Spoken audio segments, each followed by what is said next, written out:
Hello friends, કેમ છો? તમને બધાને મારા જય અંબે. તો આજે આપણે બનાવીશું અપ્પમ.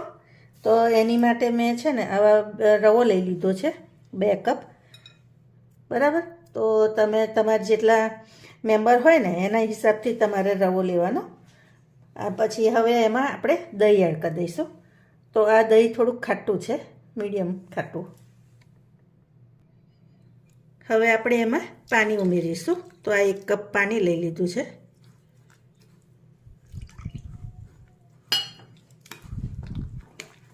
અને હલકું ગરમ પાણી લીધું છે મેં. તમારે થોડું હલકું ગરમ પાણી લેવાનું.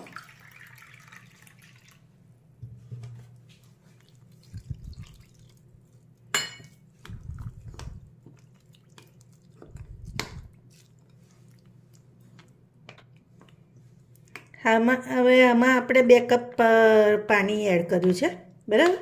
હવે આપણે આને ઢાંકીને 15 મિનિટ રવા દઈશું. તો ફ્રેન્ડ્સ, પેલું રેસ્ટ થાય છે ત્યાં સુધી આપણે આ બધું પીસી લઈએ, ક્રશરમાં ક્રશ કરી લઈએ.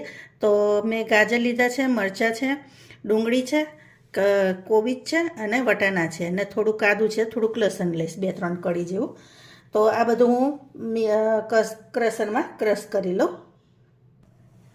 તો જો આ બધું મેં ક્રશ કરી લીધું છે, અને ધાણા છે એને પણ સમારી લીધા છે. તો હવે આપણે બેટર જોઈ લઈએ આપણું કેવું થયું એ. તો તમે જોઈ શકો છો એ પાણી બધું એબ્ઝોર્બ કરી લીધું છે એને, બરાબર. અને આ રીતનું થયું છે. હવે પહેલાં આ બધા વેજીટેબલ અંદર એડ કરી દઈશું આપણે. તો પહેલાં હું કોબી લઈ લઈશ.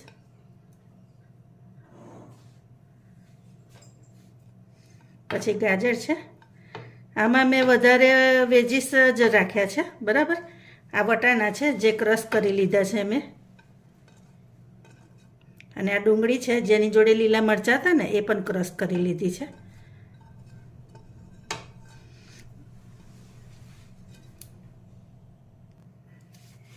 હવે ઉપરથી એમાં ધાણા એડ કરી દેવાના આપણે.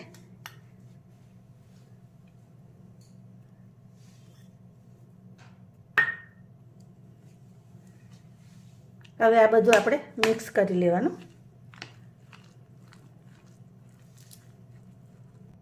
હવે આમાં ટેસ્ટ પ્રમાણે મીઠું એડ કરી દેવાનું.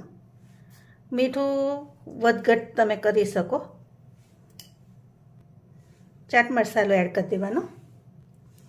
હવે આ બધું મિક્સ કરી લેવાનું. આ મિક્સ થઈ જાય ને પછી આપણે એક આપણે શું કહેવાય વઘાર કરી દઈશું એની ઉપર.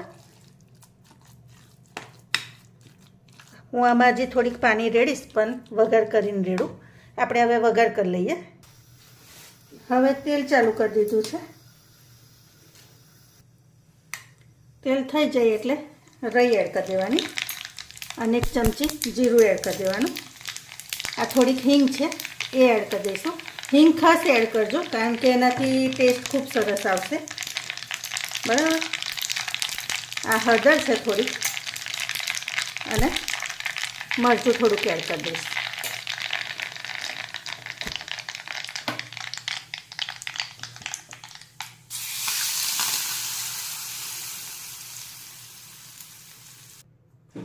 હવે આ બધું આપણે મિક્સ કરી લેવાનું. આમાં અત્યારે તમે માનો ને બહુ જ સરસ સુગંધ આવે છે. હિંગની ફ્લેવર આવે ને એને લઈને.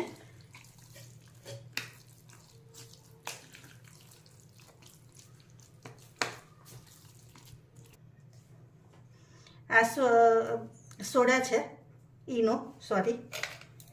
હવે એને થોડુંક પાણી રેડીશું, અને પાણી થોડુંક વધારે જ એડ કરીશ, કારણ કે આમાં થોડુંક હજી રેડવાનું હતું એટલે.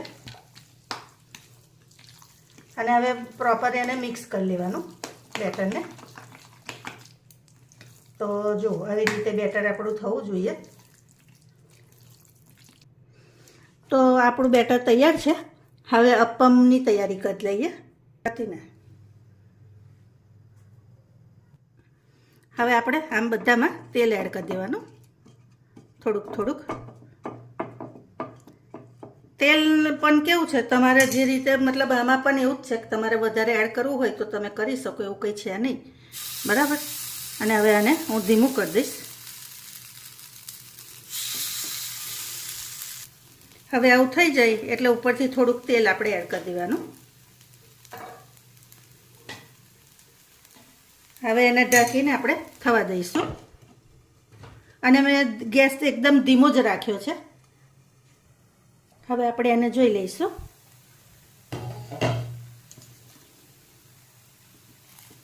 હજી કાચું છે, થવા દઈશું થોડી વાર.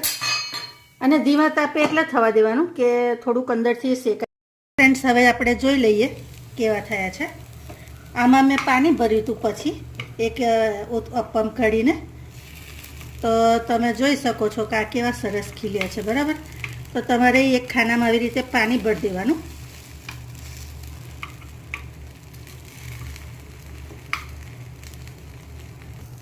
હવે આ ખાનું ખાલી છે, એમાં થોડું આપણે પાણી એડ કરી દેવાનું અને ઢાંકણું બંધ કરી દેવાનું. હવે આપણે આને થવા દઈશું.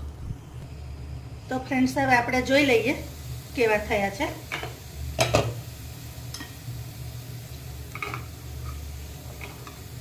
તો તમને બતાવું તો જો આવી રીતે નીચે પણ થઈ ગયા છે. તમારે થોડાક વધારે કડક કરવા હોય તો થોડી વાર હજી વધારે રવા દેજો. હું આટલા જ રાખીશ. હવે કઢી લઈશ. તો ફ્રેન્ડ્સ, આપણે તૈયાર છે અપ્પમ. તો તમે અપ્પમને જોઈ શકો છો એકદમ ગોલ થયા છે. અને હું તમને તોડીને પણ બતાવું વચ્ચેથી. તો જો એકદમ જારીદાર અને ખૂબ સરસ થયા છે. તો એકવાર તમે આવી રીતે ચોક્કસથી ટ્રાય કરજો. મારી રેસીપી કેવી લાગી એ પણ ખાસ કહેજો, બરાબર. અને ચાલો તો ફરી આપણે એક નવી જ રેસીપી સાથે ફરી મળીએ. Thank you.